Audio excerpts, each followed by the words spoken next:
The following is a Zonafan production.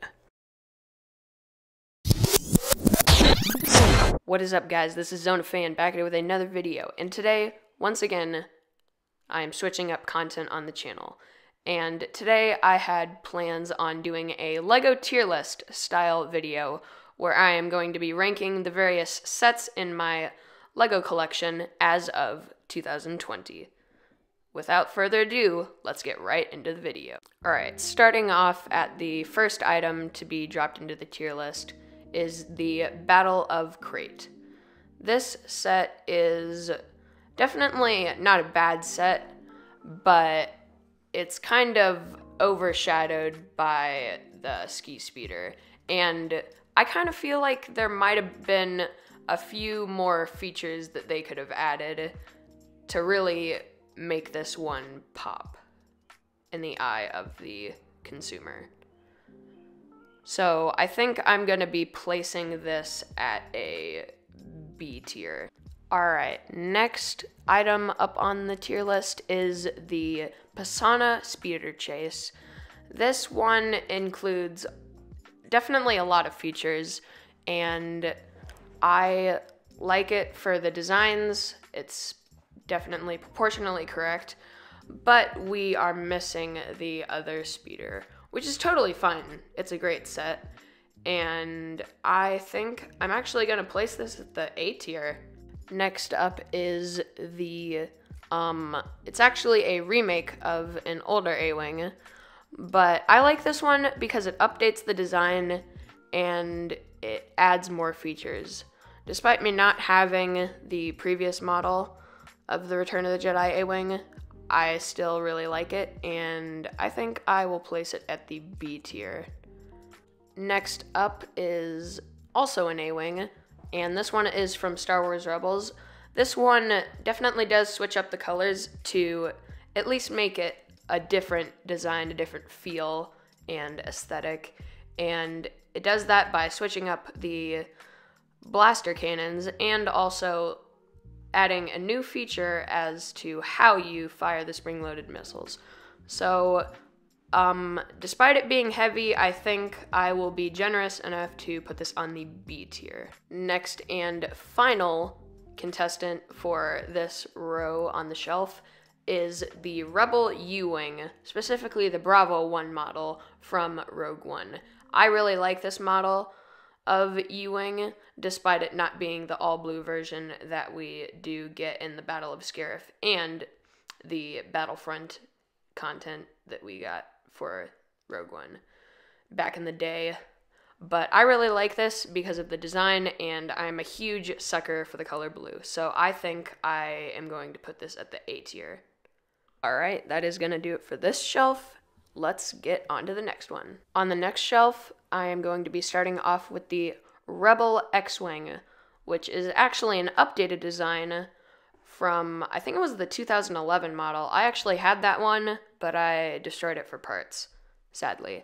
And I like how this one updates the design, but the helmet design for Luke and Biggs Darklighter, it feels a bit out of place. I still like the set, but that issue will stick with me when I am playing with it. So I think I'm going to place this one at the B tier. Next up is the updated design, once again, of the Rebel Y-Wing. And this design, I really like it because it includes the sand blue rather than having just gray for the canopy design. And I like this, but at times I feel like it could have maybe been something more, but it definitely does get the job done as a product. So I think I will be placing this at the B tier. Next up on the list is a updated and well-deserved updated design of Kylo Ren's command shuttle, or as I like to call it, or most fans like to call it, the First Order command shuttle. And this design changes the color scheme to be accurate to what we see on screen in The Force Awakens, Last Jedi, and Star Wars Resistance. and it also incorporates the needed design feature of having the wings fully fold out. So this one definitely does check all the boxes for me, so I will be placing this at the S tier. Alright, while this one looks accurate enough, the first order transport, the next item on the list, does not look like what we see on screen or in the Battlefront 2 game, but it's accurate enough. It has the needless feature of spring-loaded shooters because Lego, and I don't know. It can hold troops, but it's like, C tier. Definitely a C tier. And then the final item on the list for this shelf is the Special Forces TIE Fighter, which I like it, but I also kind of wish at the same time that they made a regular First Order TIE Fighter, despite it would have probably been a little bit bland.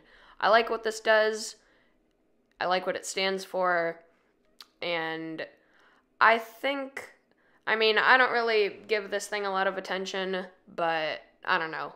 I think it's well deserving of the B tier. The final 3 contestants on the first bookshelf are Kylo Ren's TIE Silencer, the ATM-6, and a First Order Star Destroyer.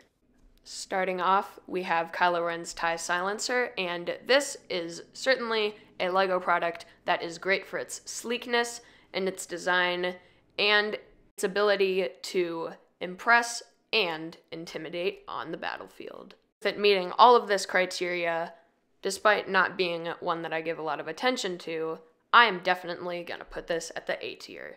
Next up, we have the First Order ATM-6 Walker, and the disappointing fact about this is that it is the same height as a regular AT-AT Walker in LEGO form.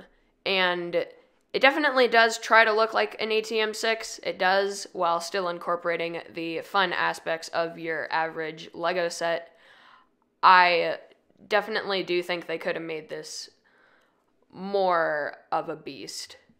And that would have been probably incorporating elements of, like, maybe increasing the height and making it more chunky in the legs, if you know what I mean. This is definitely gonna go in the C tier because I don't really like it that much. And the final item on bookshelf number 1 is the First Order Star Destroyer.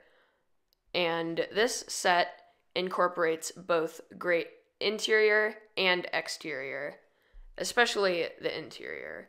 There is a lot of playability and a lot of fun to be had with this set.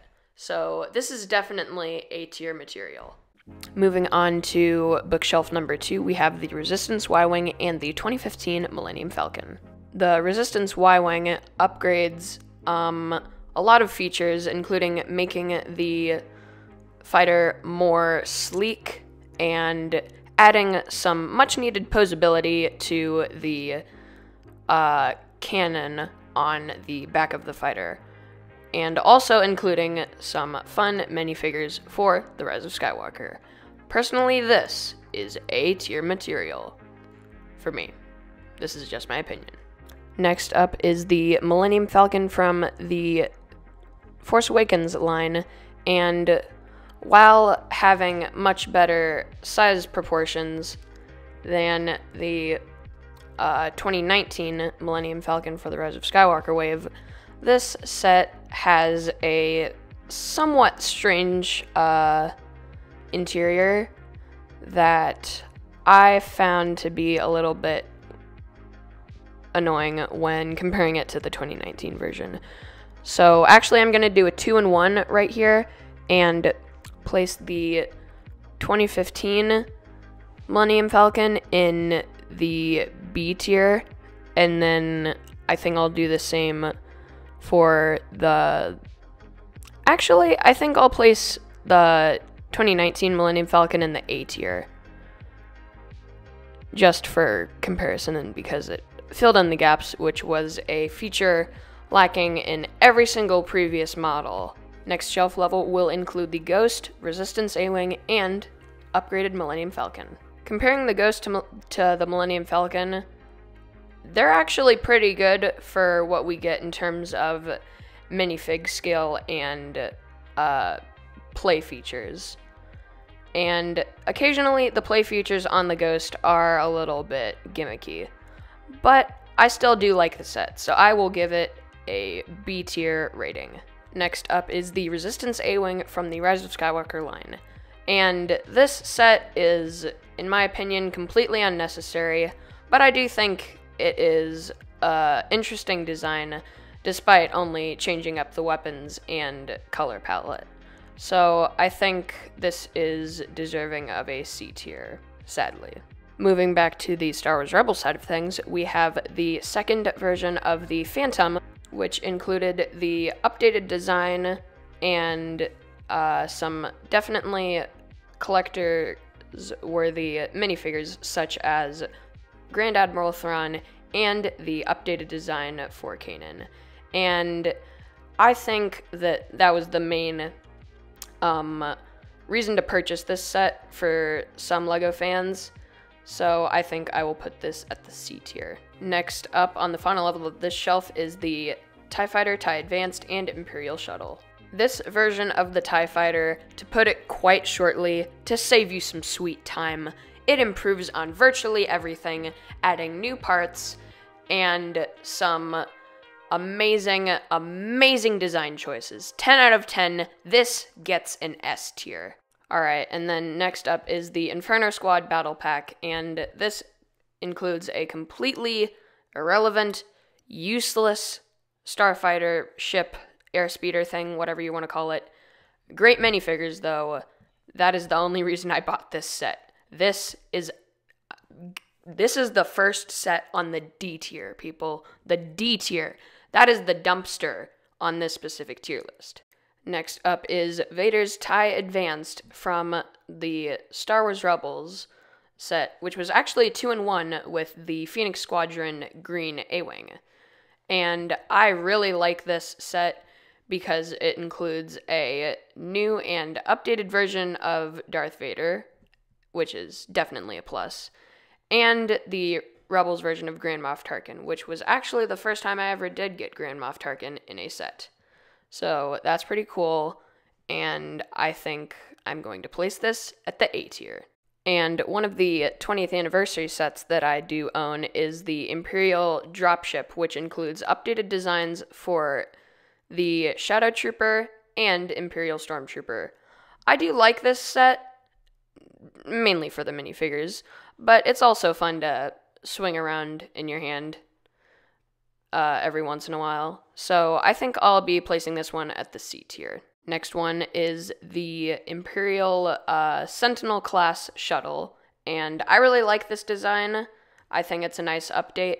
It's a little bit hard to hold, I will admit, but I think once you work past that, it is a pretty well-rounded set, all things considered, so I think I'll place this one at the A tier.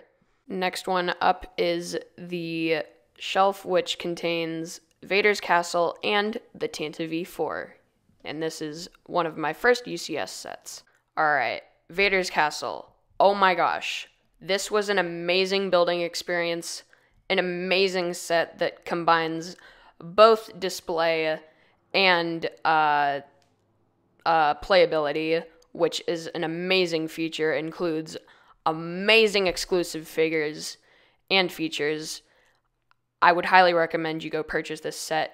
Easy peasy S tier content right here, ladies and gentlemen. And the same can be said for the Tanta V4. The Tanta V4 is the first ship that you ever see in Star Wars. And along with the Imperial Star Destroyer, it's an iconic set. And getting this as a UCS set, I was amazed. It was definitely a memorable day for me as a LEGO fan, and similar to Vader's Castle, I also had an amazing time building this. It was easy, a bit challenging, and fun. Easy S tier content as well. The final shelf will include the Imperial AT hauler and the Conveyix transport. Now, I will admit, the Conveyix does have some cool features, but when you're finished with it, you kind of feel like there's something missing.